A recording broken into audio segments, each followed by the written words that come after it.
It's 7:45 now, so I'm gonna get the share up. I anticipate we will be off and away in less than 2 or 3 minutes or so. Again, if any of my officers are down below, make sure you do your request to speak so we can bring you up to the top.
All right, screen share is up. If anybody has any trouble with that, please let me know. If someone can just confirm that it's up and running. Yeah, it's up. Excellent. It would appear so.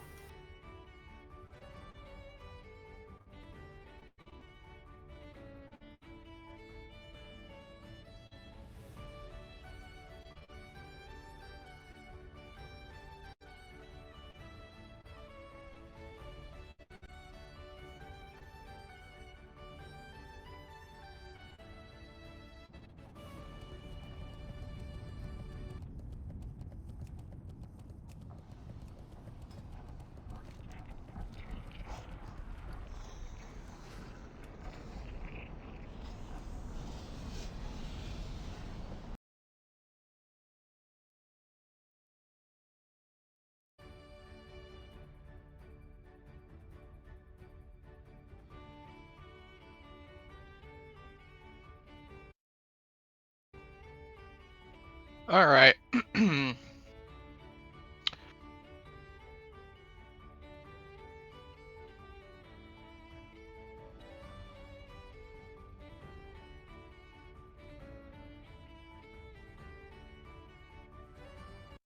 think we're about ready to get going here. Ace, you're here, and I don't know if we've ever made you do a joke before, so I'm gonna just put you on the spot. I don't even know any jokes. None? No. This I'm not is a joke teller. Like I don't know. That's you, not my thing. this is when you gotta frantically type in ChatGPT. I know, but I'm Oh, in the middle don't of a do that. I dungeon. tried it. Yeah, we all remember your Joker, ain't you? You want to phone a friend? You can. I'll let you pick on somebody else. Yes. I pick Silverthorns. Roasted. Silver, come on. What you got?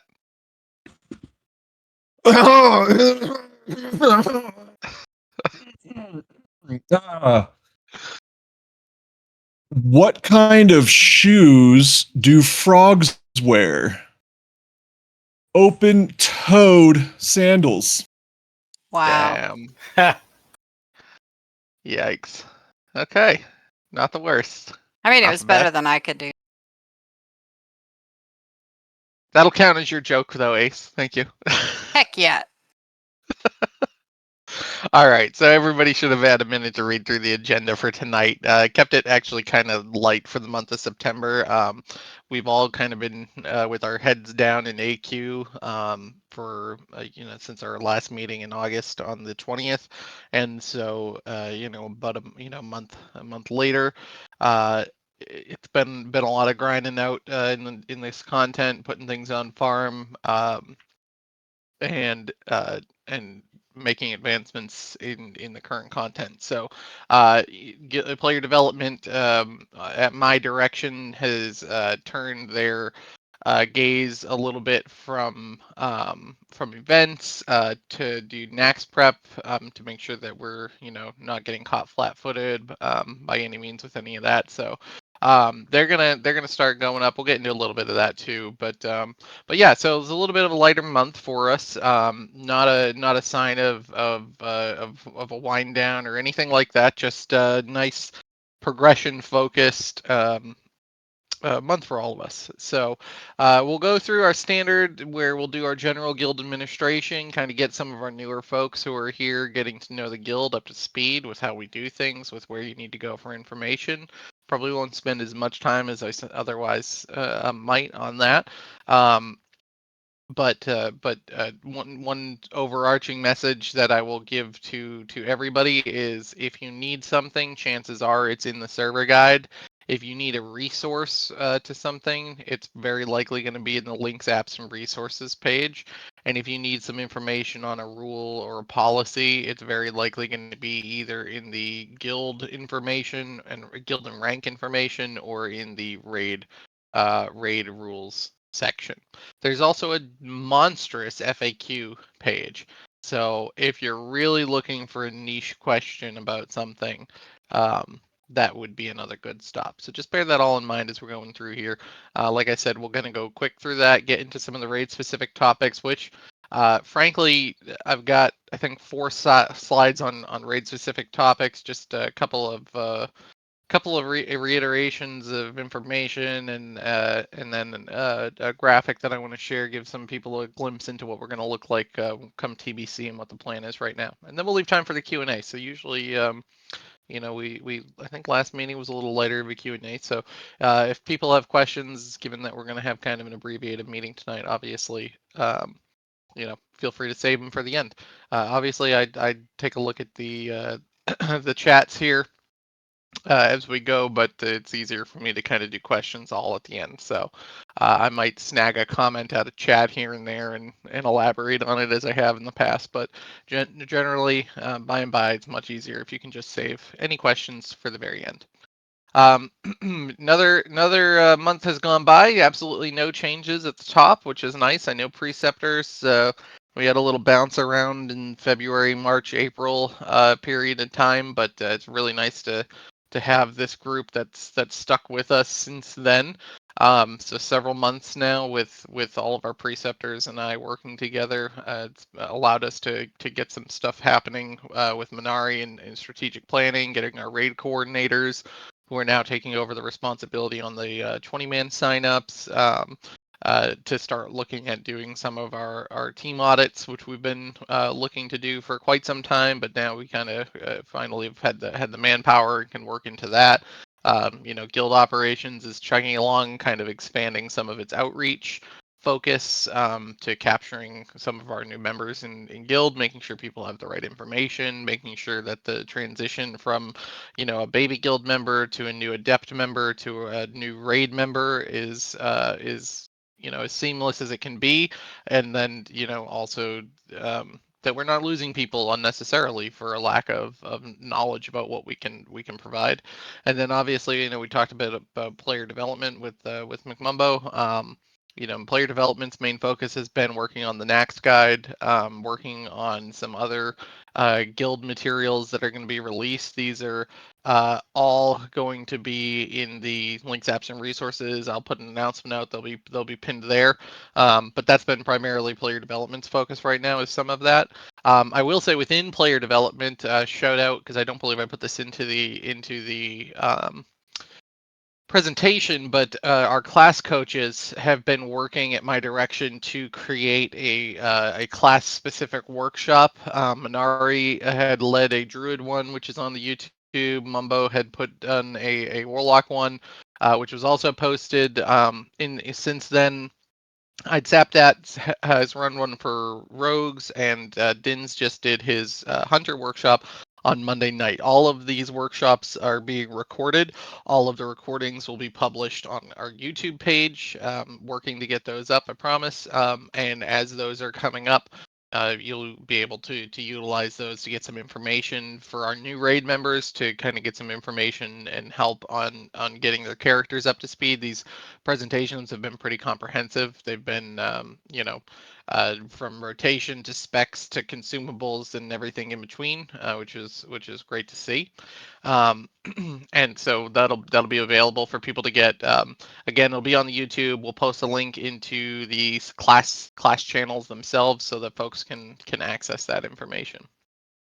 I don't have an updated org chart this month, so the regular org chart is available in I think it's at the bottom of links, apps, and resources. As a matter of fact, I think the JPEG of the org chart is there. I didn't have time to update the newest version, but a couple of highlights on what leadership changes are going to look like. So we just launched our instructor academy, and as of I believe it was Monday night, with one or two exceptions, we have officially onboarded all of our new instructors. So for those who might not be aware, I put out an announcement congratulating these 15 individuals from various raid teams, and as well as a bench member.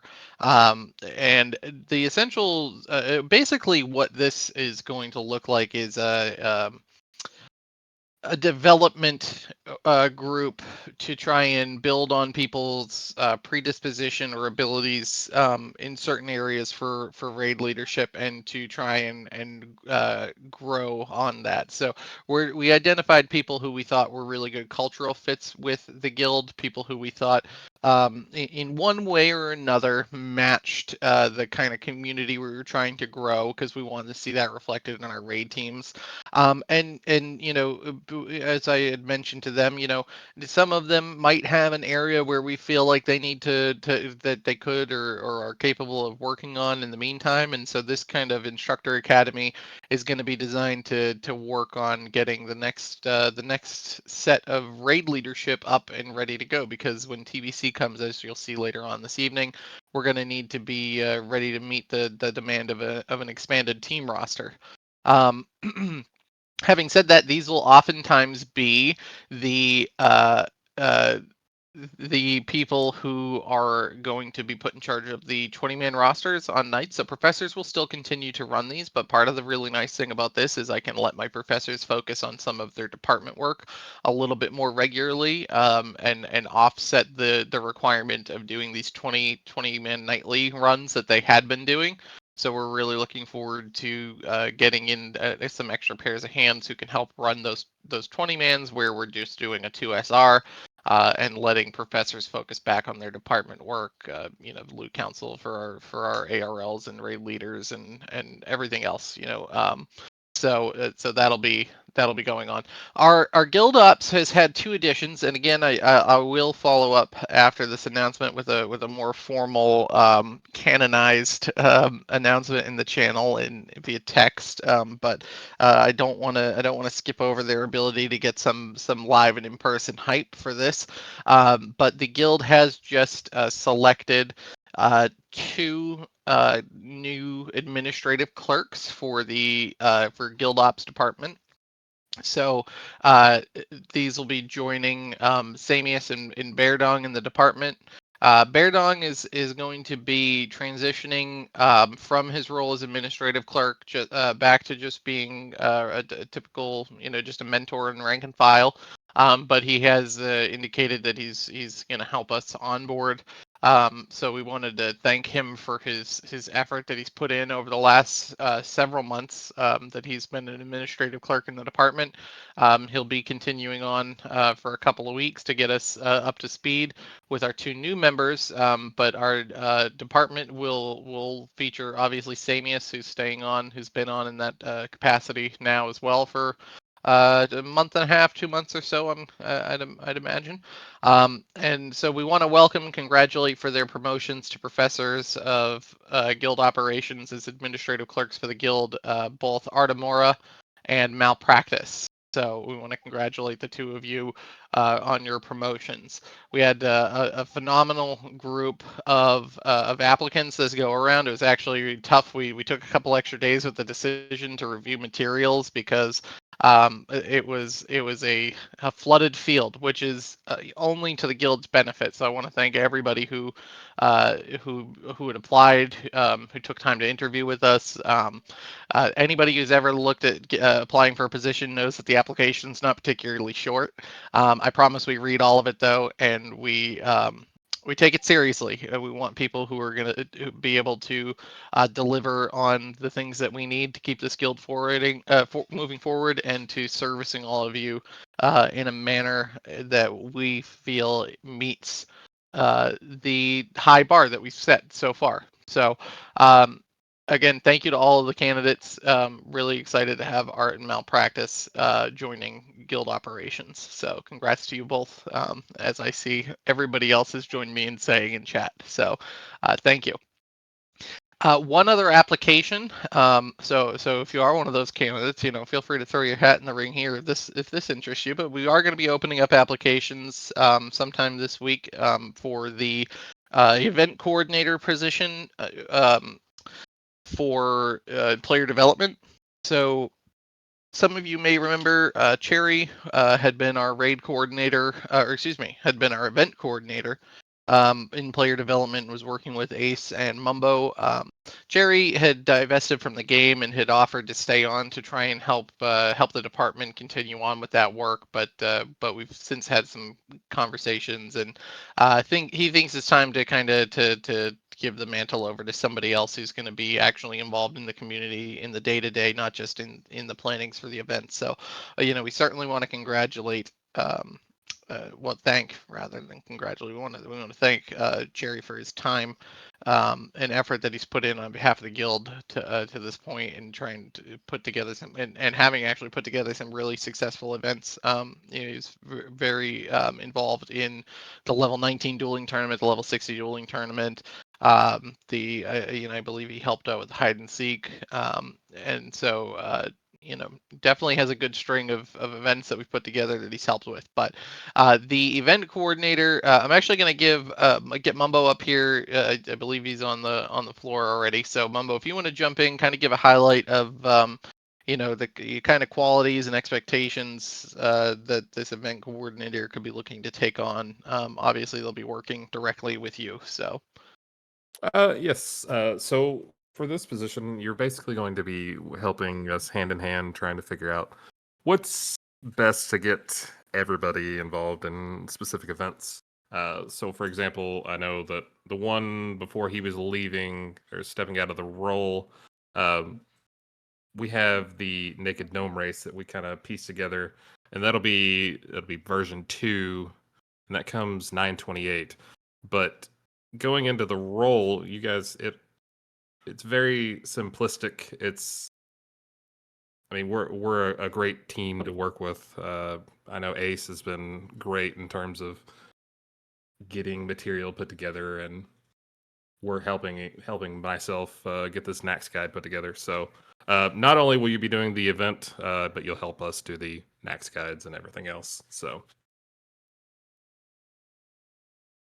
Yeah, and definitely, I think that Momo makes a really good point on that. So, if event coordinator is definitely, the main focus is going to be coming in and helping to put those events together. But player development definitely has a little bit more to it, insofar as you're working on a lot of the polish, both content and polish of a lot of our documentation that goes out. So there's some room to work on some of those materials in addition to trying to plan those events. But in terms of the total time commitment for the role, it is not one of the harder commitments. Obviously, availability for the meetings.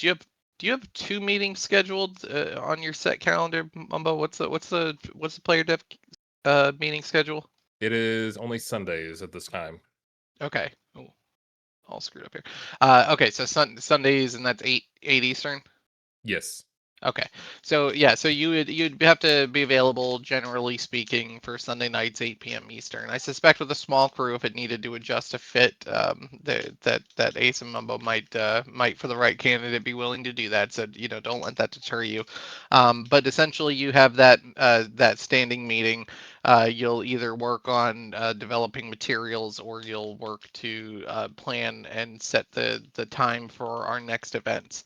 So essentially, the time is that meeting that you'll participate in to do the prep, as well as the running of the event itself. So setting prizes and getting the materials and doing the invitations and making sure the advertising is going out and people know about it, and all of that is the general um, uh, responsibilities that you'd be doing if you were going to be this event coordinator in the player development department. So keep that in mind. It's a good group. Do a lot of stuff. A lot of fun to set this up. I've been involved with several events in the past. And so I enjoy it. It's almost like a break from some of the guild work. So highly recommend if it sounds like something that you're interested in.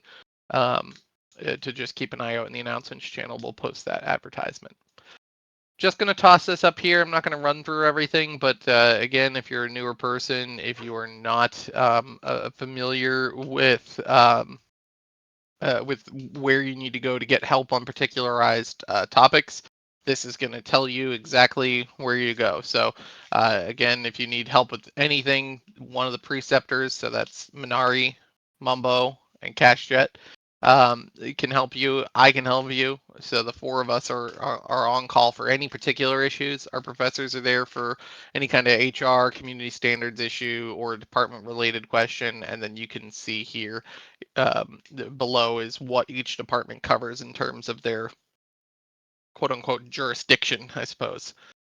I'm going to flag this for everybody because we have added a couple of channels in the recent past. So if you feel like you might be missing information, if you don't have anything available, please follow this wonderful 3-step process to making sure that all of your channels are added and in the Discord. So you can just click on channels and roles, browse channels, and then follow all. You can follow the category, which will follow. I believe it'll make it so that it follows all new channels added in that category. But I think, like I said, I put this up on every single one because invariably somebody's missing a channel that has information that they need that they come and access. They come in and don't have access to and come asking for help with it. Cell makes a good point. If you're on one of the 5 raid teams and you don't have you don't have your particular raid team's channel in Discord, don't wait to ask about that. Cell, are you? I saw your comment on that. Were you the person I'm thinking of that somehow managed to go like 3.5 weeks? Yeah. So, um, speak up. If people are all talking about particular messages and you're not sure where they are, chances are it's a hidden channel, or you weren't given the permissions that you need. So feel free to request that, including class channels. I saw somebody, I think Damien, had requested in guild chat, and I saw Ace had responded to that. Thank you. Thank you for Damien for providing the example. Thank you for Ace for helping Damien with this. But you can also request class channels in addition to your own, in order to, if you have an alt or something like that, you want to get information for the other classes, you can request from professors to get access to that. So feel free to do so. Server guide, I think I mentioned this at the top, right? Chances are, if you need information, the best place you're going to find it is going to be in the server guide. So don't waste time. Don't think for one reason or another that it's not going to have what you need. There's everything that I can think to put in there goes in there. So feel free. Look through it. If you're new, I recommend doing a full once over of the server guide. It's a time investment. It'll take a lot. I promise you, it's worth the time. You're never going to have to go, I don't know what's going on ever again, because you're going to have all the information that you need in there.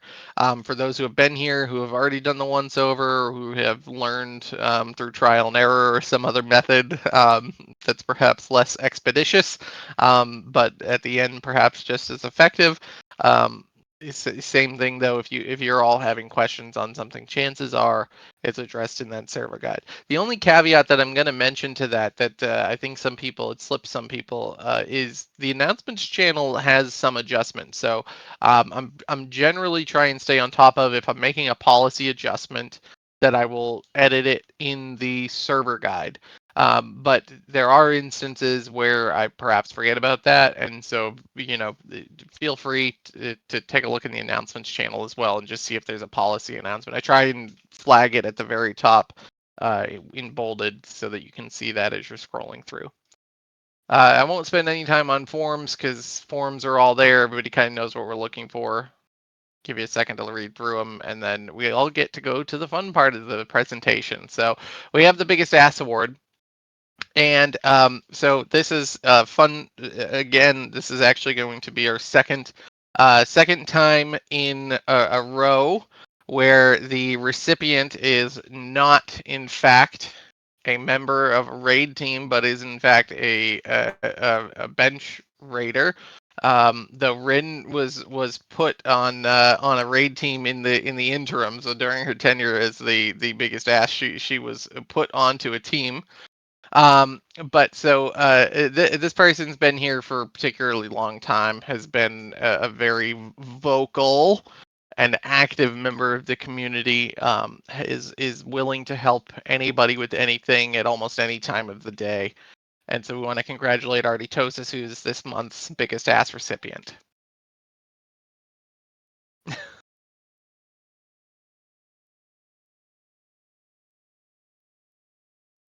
I'm just letting the chat go crazy for you, Artie. I'll give it a second.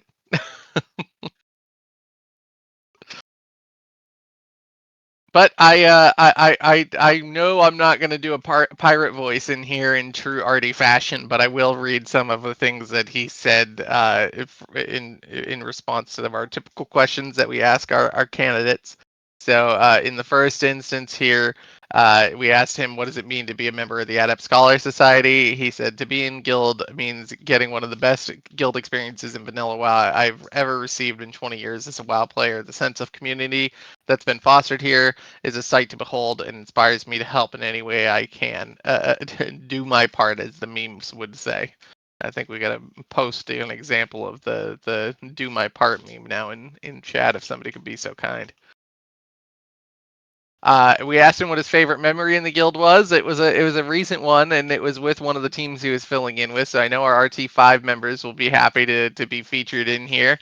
So he said that his favorite memory was clearing Twin Emps with RT5 the first time they got it down.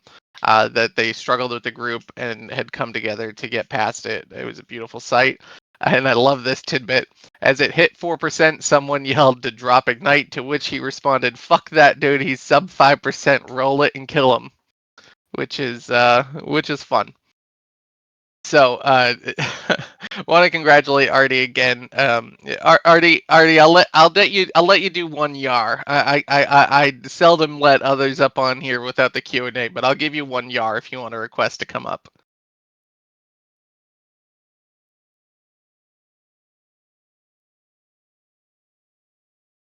All right, there he is. Oh, this is what the captain's table looks like. Yeah! You guys are all great. You make doing all the voices and doing all the shit for you guys worth it. So you're all the biggest asses when you really think about it. We're all assholes together. We're all each other's rectums. You know, when you think about it. Shut up, Silver. I saw that. You fucking get me off stage, Faithful, before I tackle Silver. I'm too close to him. All right, I'm sending you back. Thanks, Artie.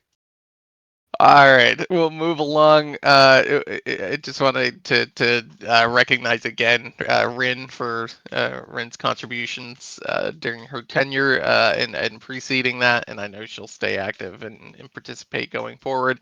Let's just roll back through our history of the award recipients and recognize everybody to date.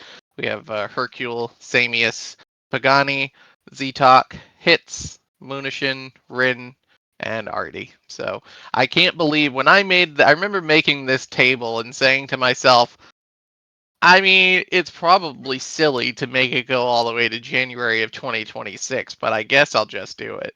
And to see us now have this thing 2/3 filled with this monthly tradition now, and to have this award mean something and be valued by folks, and also to have built a community with and through all of you that makes this award and helping something possible. So, a little introspective moment here from me to you, just as I look at that table and remember thinking, why am I doing this? A year? All right, but everybody in here has put in a tremendous amount of effort to making this thing have the legs to go the distance. So thank you. We got a shorter month in review, but again, some praise for all of us in all of the things that we've been working on in the last month. Among those, and not to be uh, taken for granted, is that all 5 of our raid teams have now completed Viscidus. This was not easy. You know, this was a tremendous feat of planning and preparation.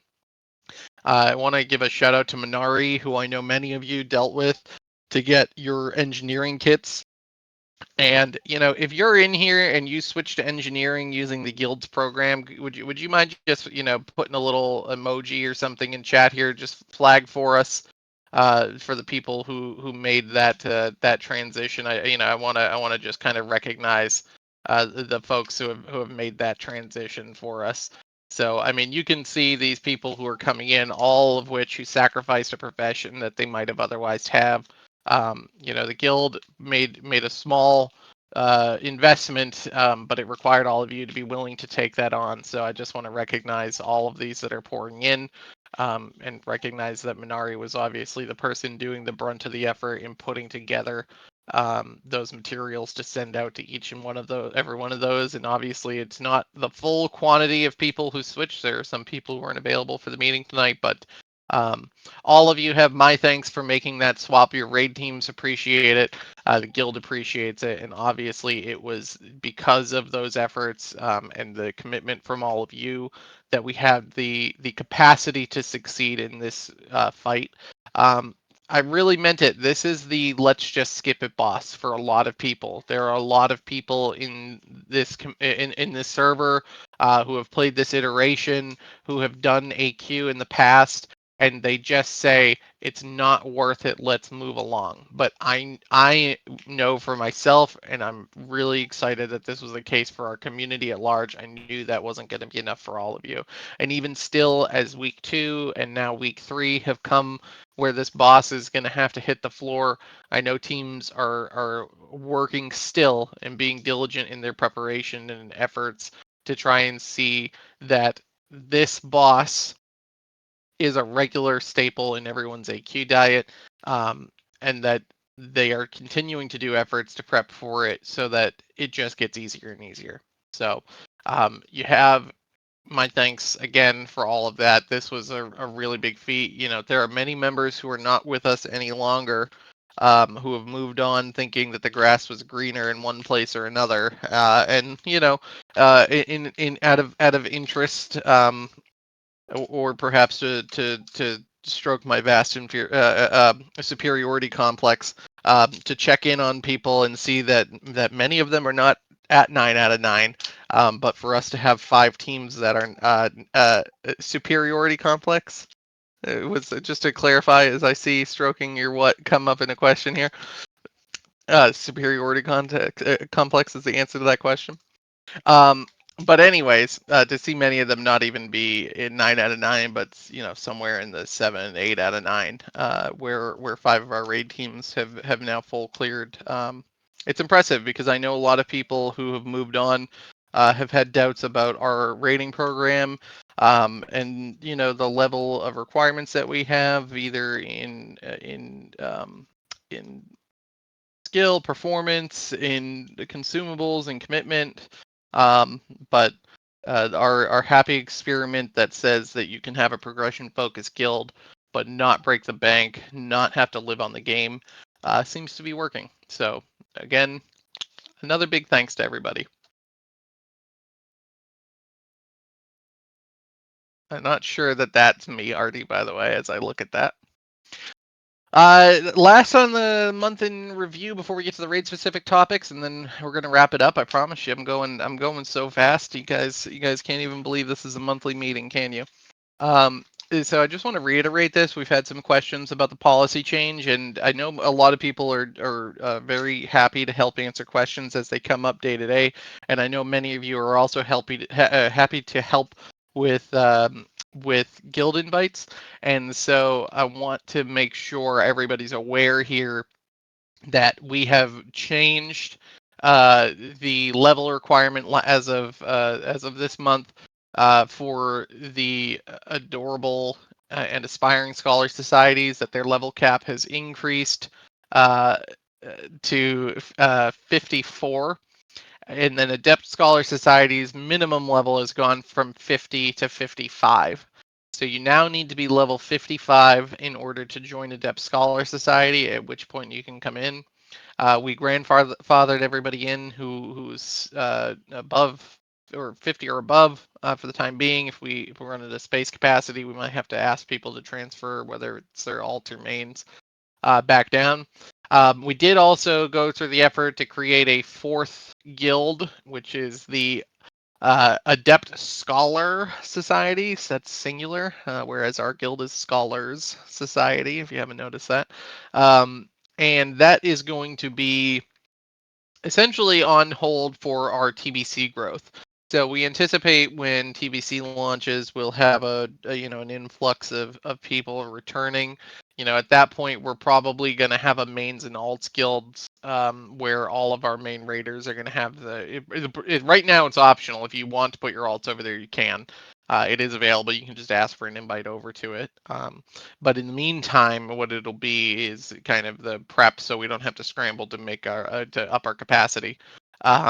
And so, at that point, when we see what our numbers look like, keeping in mind the offline limit and the fact that we're continuing to purge the roster of inactives, that'll determine when exactly we make the move over to a main versus alt system. But that's probably on the horizon, so just keep that in mind. Obviously, 90% of our communication, if not more than that, is done in Discord, so I don't anticipate any struggle in terms of the coordination. We might look into some add-on connections between that hasn't seemed too fruitful as we've looked into it in the past. We might create just a global channel that perhaps people can join. So we're kicking the ideas around on how to make that transition simpler and also not impact day-to-day quality of life for members, but something to be mindful of as we're looking to increase our rosters for TBC and bring in some of those people who are returning to the game. Because remember, at the end of the day, the goal of the Adept Scholars Society is to be the only surviving Alliance guild on Dreamscythe, and not because the server is dead, but because we've just taken it over. So, got to make sure we've got room to recruit, right? So now we get to move on to raid topics. We're going to start with Nax. A couple of things about Nax. A lot of these have been put out in an announcement, so I'm just going to kind of reiterate. So, no, before we hit Nax, I put this out in an announcement. See, I've bait and switch here. I just want to highlight that we changed the AQ20 system. So you'll see highlighted that now the 20-man resets schedule is on reset night is a full ZG run, night 2 is a full AQ20 run, and night 3 is now a ZG idle and mount run. So those ZG idle and mount runs retain a 2SR system, of which you can reserve the mounts or the idles or an item that drops off of Jindo or the Tiger boss or the Raptor boss. So if you have an item that you needed off of them, if you were looking for bag of whammies or whatever, you could still join that and have a shot at your item. But those are the bosses that this run is going to focus on. And so I think 15 people did it in 25 minutes or something like that. So it's a much shorter obligation if you're looking to run. So it's going to be a good opportunity. One thing that I did point out in the announcement when I mentioned this is that folks are not going to be able to reserve idols unless they have a piece of gear to put it on. Essentially, removing the banking function of the runs for Hakari idols, that is for the enchants. We're gonna let these play out for a little bit, but that option is probably going to come back where folks can take and hold up to two as a bank in order to prep as a mechanism to keep up the interest in these ZG runs, both the full and the idle runs. But for right now, we want to make sure that our full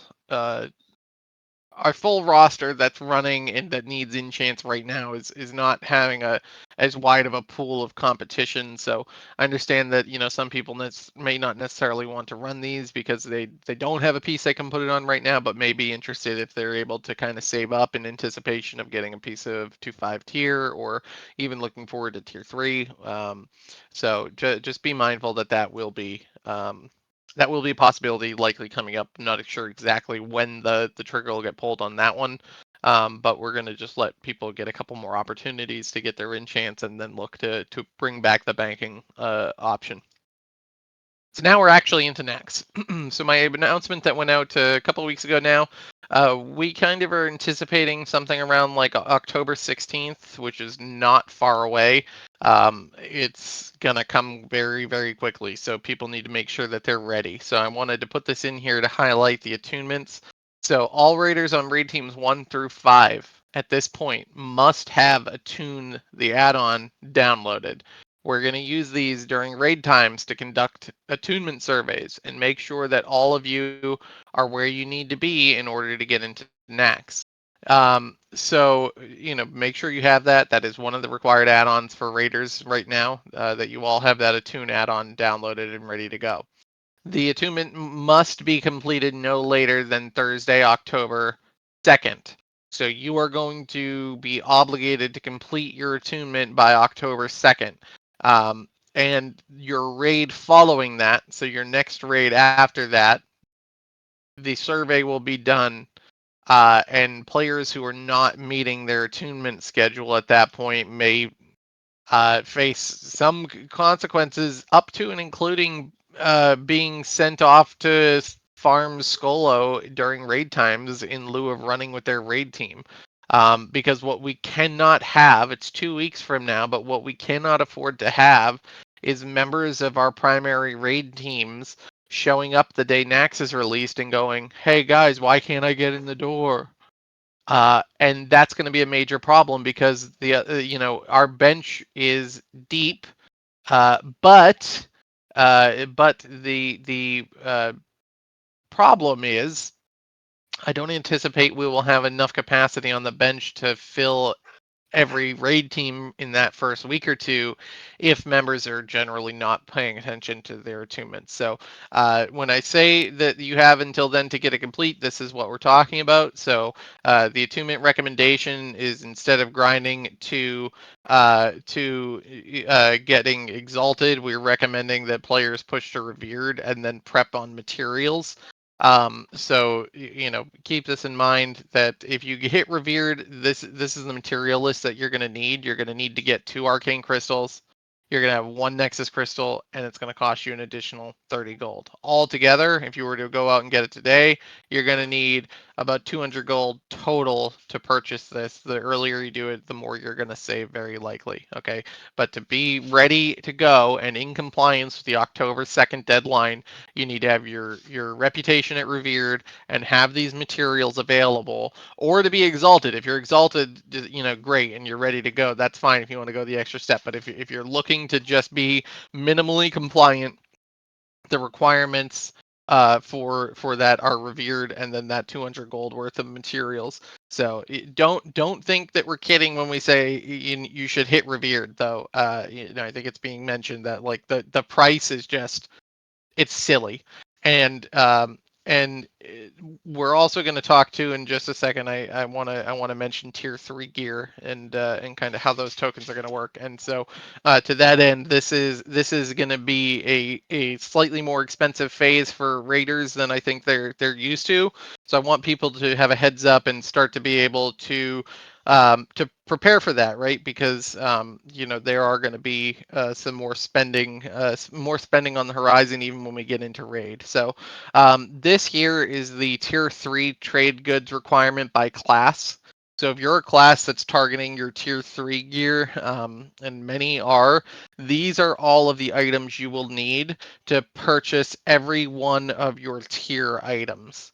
So, there are some classes that are hit pretty hard. Obviously, our clothies, 21 Moon Cloth is nothing compared to, 42 Rugged Hide, as Dean pointed out, or 20 Arcanite bars for our paladins and warrior friends. So, but this is all here.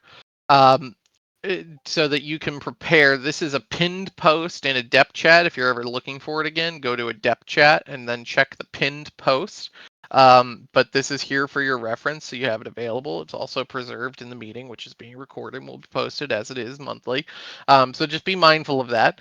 The major thing to consider here, because I know a couple of people have asked to what extent or how much will the guild bank be wading into this, and I think everybody can see this list and recognize that that's like a 1.5 million gold joke. There's just no way, neither logistically or economically, that the guild can wade into tier 3, raider by raider. This is not akin to sending out scarabs and idols in the bank that we get from the raid teams and doing a requisition system. It is just not possible. So I highly recommend that people consult this. That people either work to get the money up, that they work to get that they work to get their materials that they're going to need for their tier.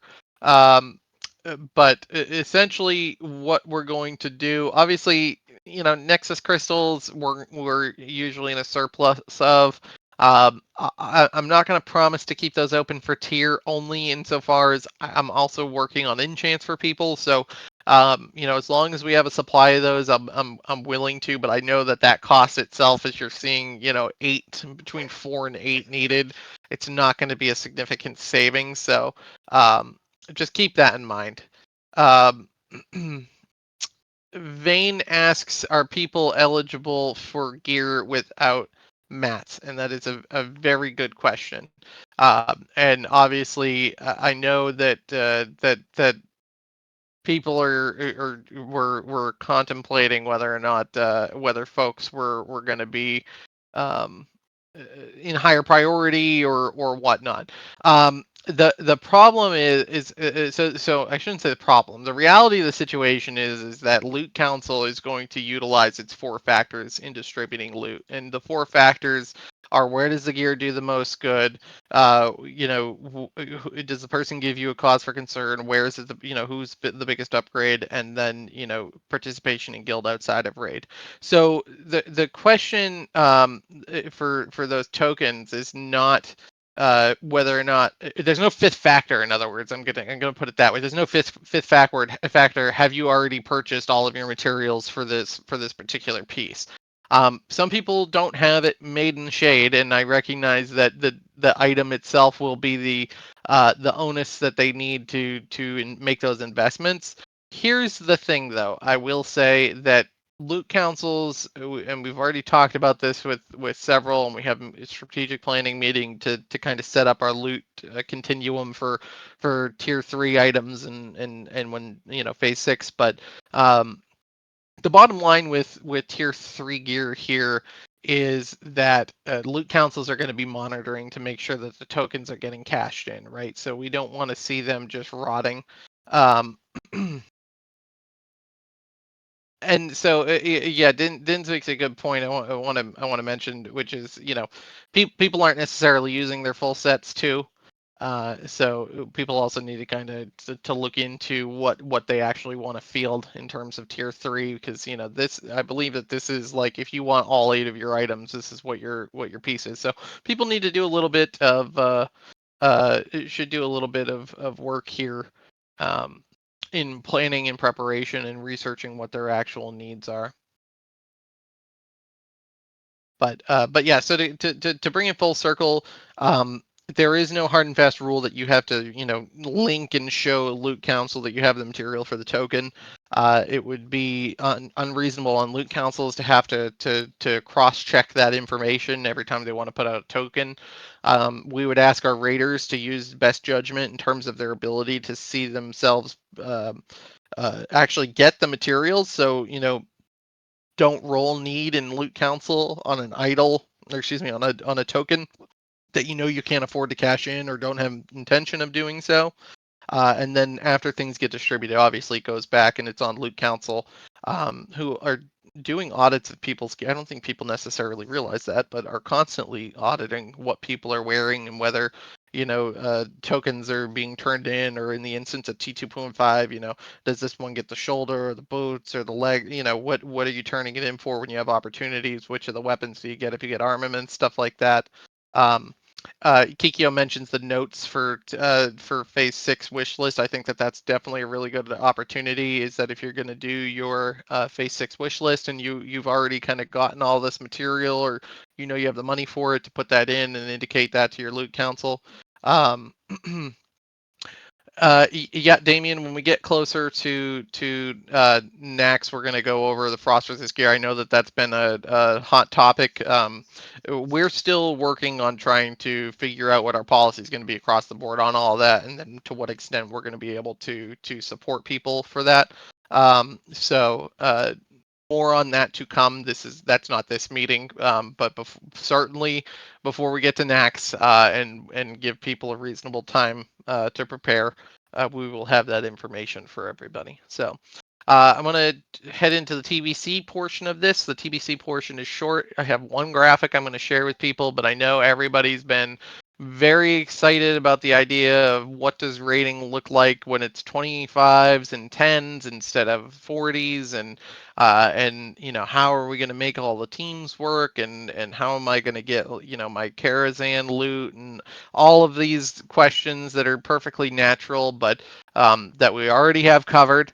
So I'm going to share with you the graphic that I made to kind of explain how the process of rating in TBC looks. We are going to have at first start, assuming that our attrition rate stays steady, assuming that our recruitment when TBC drops is positive, we will be looking to field 10 25-man raid teams during the first lockout of TBC. So that's 250 raiders up from our 200 current raiders. So 10 teams, and this is what that breakdown looks like. So this is showing you a couple of things. This is 10 raid teams, but keeping in a 5, call them pods for now. The nomenclature has room for adjustment in the meantime, I promise. Each pod is 50 individuals who are going to make up 2 25-man raid teams and 5 10-man Karazhans. Okay.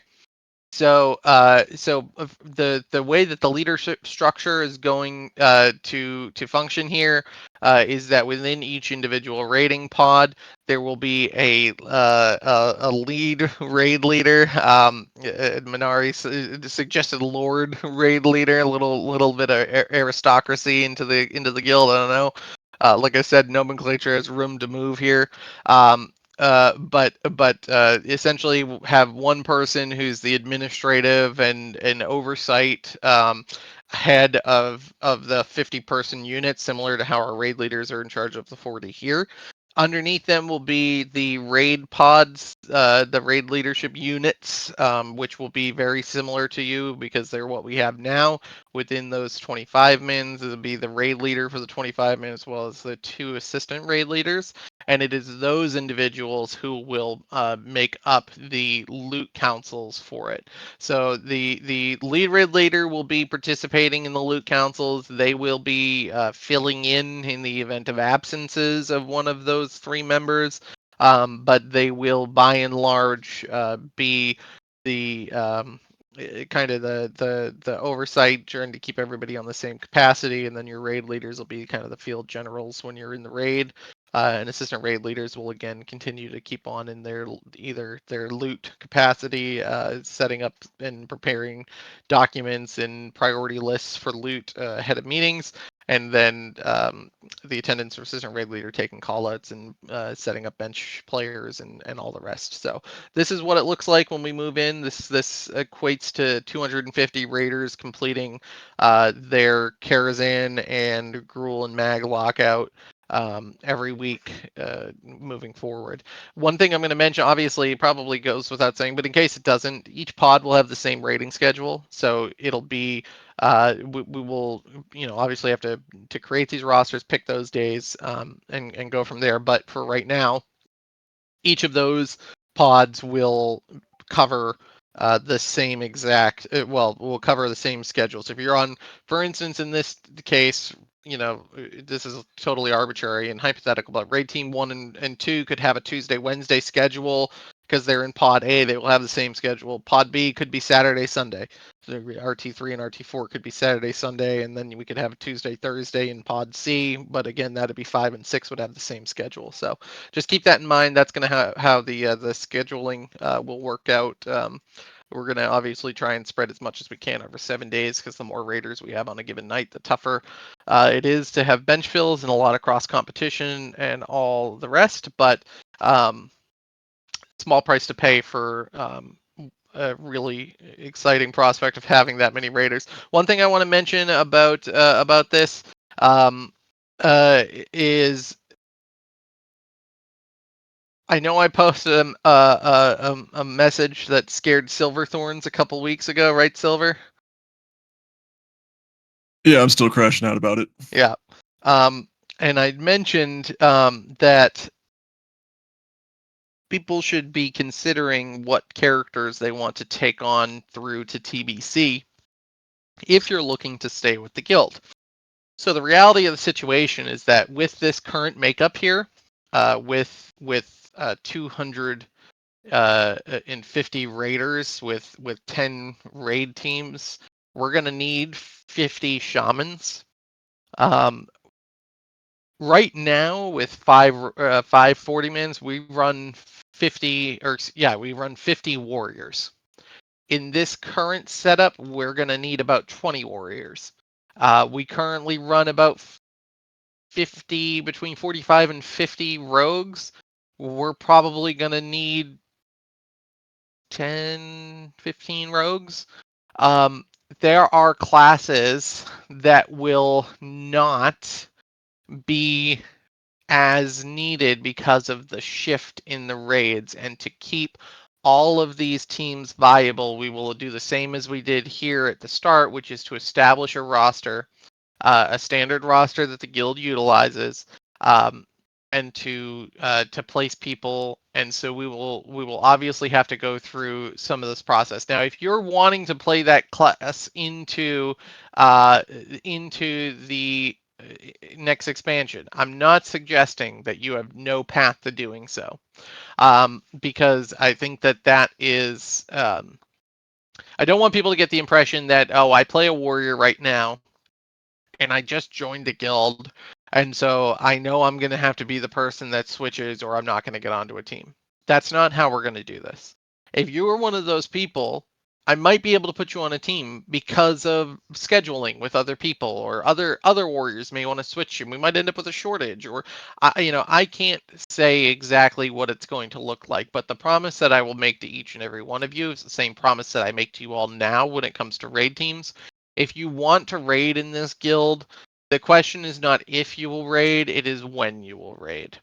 Right now, Guild Ops has, I think, about a 3 weeks max turnaround for our players who are looking to join a raid team.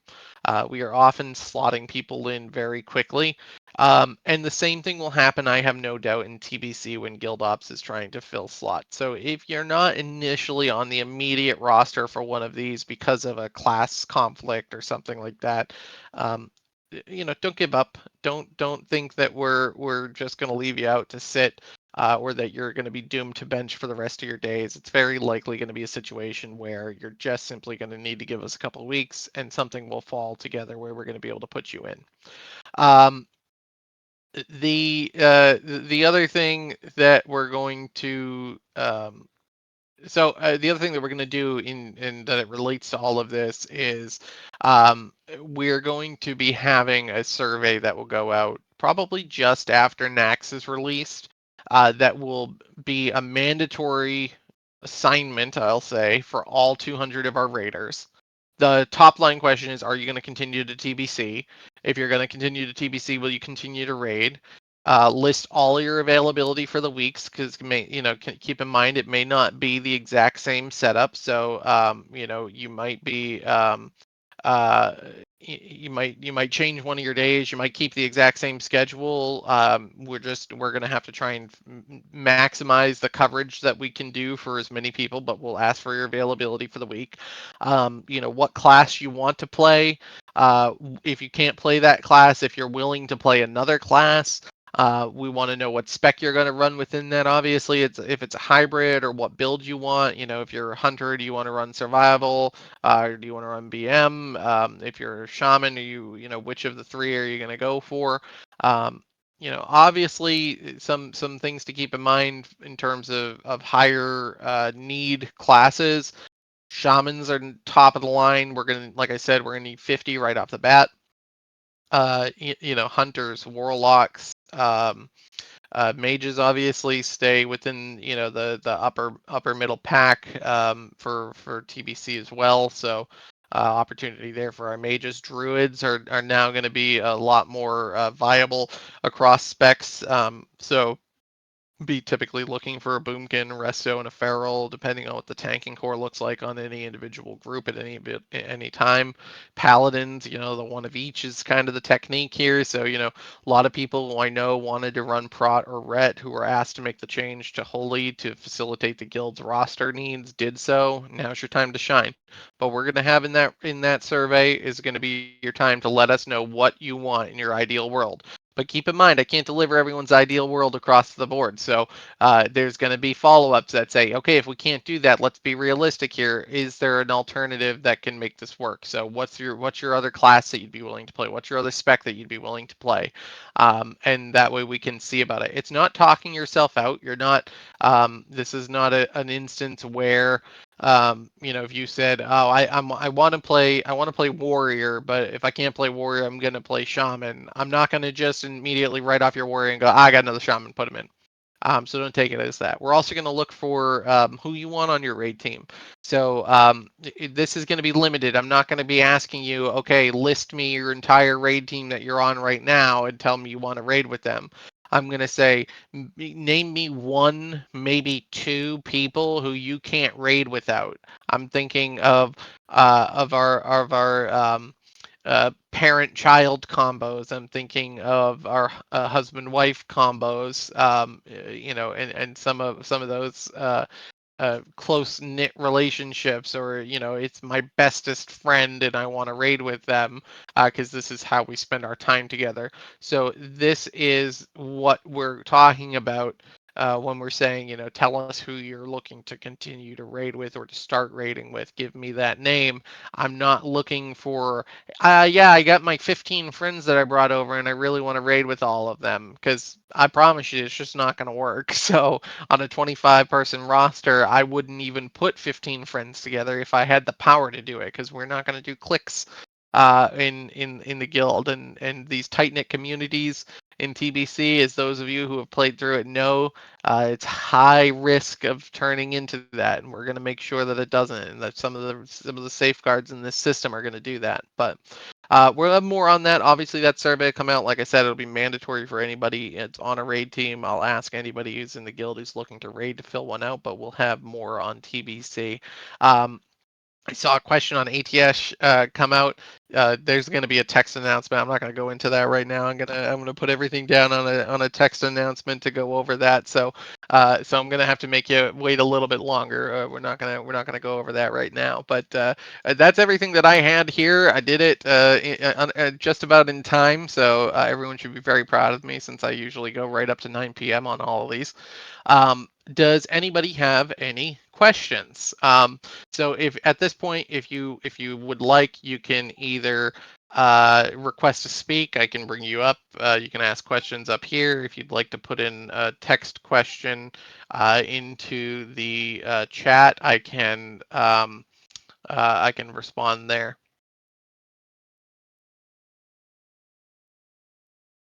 Gal, Crack. I'm afraid I don't have that, and my chat GPT is in a different window. I'd have to close out the PowerPoint, so I won't be able to respond to that question. Gal, alterating in TBC, is it difficult? So everybody I think in leadership is praying to the Blizzard gods that they make the attunements for the raids an account wide project and not a character specific one, because the attunements can be a bit of a grind, and so it can be difficult while focusing on the process of gearing in the very beginning of phase one. It can be difficult to get more than one character ready, which obviously makes alts difficult if you're looking to do more than just level it up or do professions. So it's not impossible, and again, we're hoping Blizzard might announce some changes to the way they're doing attunements in order to do that. I don't know. Park, you're gonna have to live a hard life if you want to do it. I don't know. Forge it in fire, my friend. I can't say anything else. Meat. I asked ChatGPT to style it very specifically, and it delivered. V. Oh, asked what happened for the podcast. The podcast is not dead. I promise. Everybody asked me this. I know. So Silver ended up sick, and then my September has gone absolutely crazy dealing with some of my real life transitions that are happening as a result of having finished my schooling in May and gone through some larger events over the summer. So if you know anything about me and know what I'm talking about, otherwise you don't worry about it. But the podcast will make a return once things settle down, I promise, and return to its regular schedule. So Silver got the podcast shirt. I didn't add the merch slide into this month's, but I got a glimpse of the real life Silverthorns in his Adept Scholars Society apparel. So I know he's eager to share that with everyone, right, Silver? Absolutely. Absolutely, Silver. That's absolutely right. Um,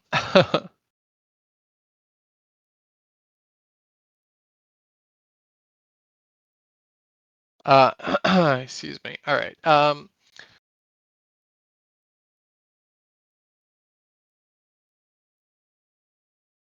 Damien, I appreciate the reference.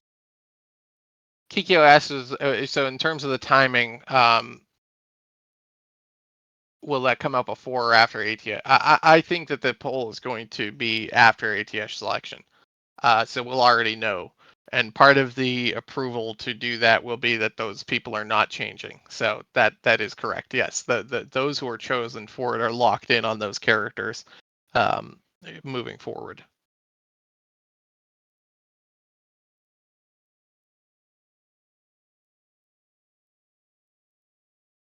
I think I made it through everybody so far. Hold on, let me see. Did I have to scroll?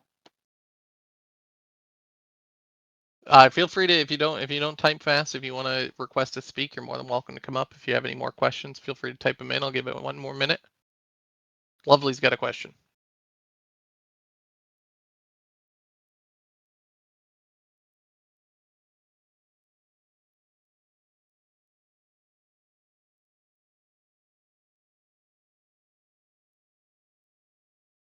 Yeah, lovely. I don't think I might be able to work out yeah, a Discord role maybe for you. I don't know about that. Munishin's been talking to me about it. He's been really fighting for this for you. I want you to know that.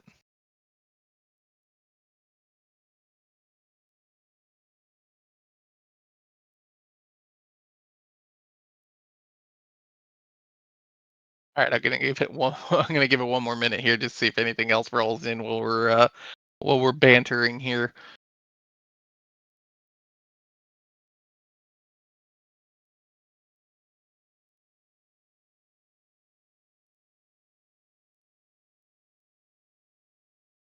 Desire says that's a great question. Will people that roll shaman get help leveling, or will they be expected to level to 60 and essentially on their own. So I think that a lot of us are planning, to either engage in the boosting community here, who are already using their TBC funds to account for that. I think that this is going to be a large quantity of folks who are going to do that as well. So be mindful that there'll be a lot of folks who are probably trying to get up to 60. I'm hoping that our mage community will really step up in that way for us during pre-patch. And help us in those 2 weeks essentially to get folks boosted if we can do that in an organized fashion rather than rather than having to shell out coin for it in recognition of the fact that we're going to need a lot of people to make that change. It would be very helpful. But yes, we have 2 weeks, and yes, there will be a next experience decrease, which is I forget. Does anybody remember off the top of the head what the percentage is? It's like 30% or something like that. But yeah, 30. Yeah, I think it's 30%. So you'll have an advantage there, Desire, if you are looking to roll. It's not the slog of 0 to 60 that exists right now. So just keep that in mind as well. Um, and I saw one other question that rolled by too quickly. One second.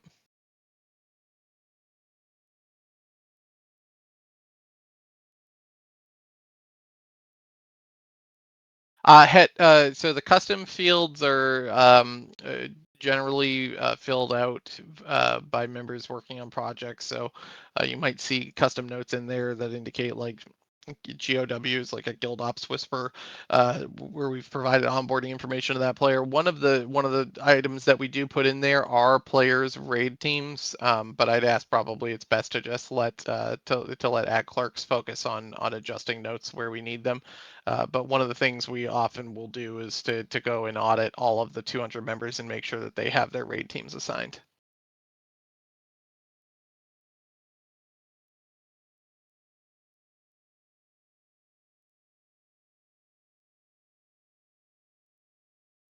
Right. Well, that looks about it, and we got a few minutes before raid teams are going to kick off. So I'm going to stop the share there. I'm going to thank everybody again for another phenomenal month. I say this at the end of every one of our meetings, and I do believe it, and I do mean it. This has been a really incredible experience getting to lead a community of this scale and caliber. It is not possible without all of you grabbing the rope and pulling in the same direction. So thank you. You have my thanks. You have all the leadership's thanks. And remember, at the end of the day, what we're doing here is trying to treat this task that we've either started ourselves or been appointed to with a level of professionalism and seriousness of purpose worthy of the time commitment that you all make, but also to allow us to provide you with a more seamless and enjoyable playing experience. And I think we've hit the mark. By and by, I think we've hit the mark. So here's to a successful September, October ahead. And we look forward to seeing you for the next guild meeting, which will take place on October 15th. Till then, I wish RT 1 and 5 luck tonight. And then 4, 2, and 3 luck in the remainder of their rating calendar for this week. And I will see all of you next month, if not sooner, in voice. Take care, everyone.